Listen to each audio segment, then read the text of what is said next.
I'm a professional magician, and today we're going to go over some basic magic tricks.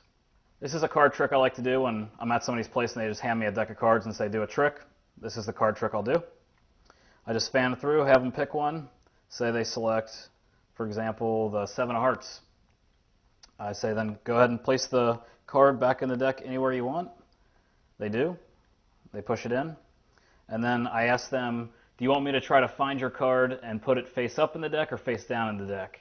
I usually bring it forward, and whatever they say, it doesn't matter. Say, for example, they say they want it face down.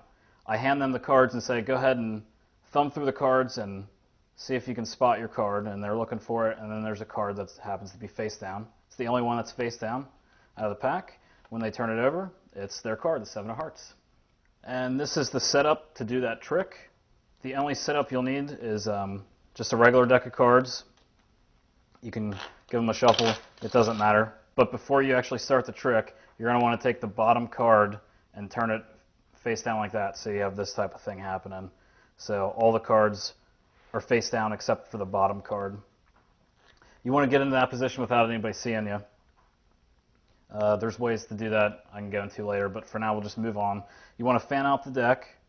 They select any card they want, and as they show it around to people, what the hand does that holds the deck is it just goes like this and turns it over as they're showing it around. It's perfect cover because nobody's watching the deck. You're just going to flip it over, and when you bring it back up, you want it to be back in this position. So when they're finished showing their card and they put it in the deck, they're actually putting it in the wrong way. But it looks like they're putting it in the proper way because all the cards look oriented in the same direction. So they push it in.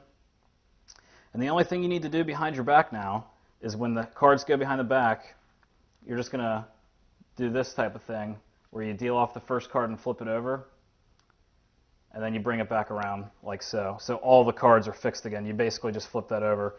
If you don't do that with one hand, it's completely fine just to go behind your back with two hands and flip it over and come back out. Doesn't make any difference. It just looks more impressive with one hand, so you might want to practice it. So anyway, the trick's basically done. After you flip the card back over so they're all facing the same direction except for the selection, you just ask them, do you want your card face up or face down? And if they say face down, you want to keep the deck face up. And if they say, I want the card face up, you're just going to flip it to them and hand it to them face down so that their selection's the only one face up. You want to hand it to them instead of going through it yourself, because if they find their card and they discover it face up or face down themselves, it's 90% more effective than if you found it for them. Most magicians don't understand that part of it, but if you just let them take reign and they'll find their card, it's a lot more impressive.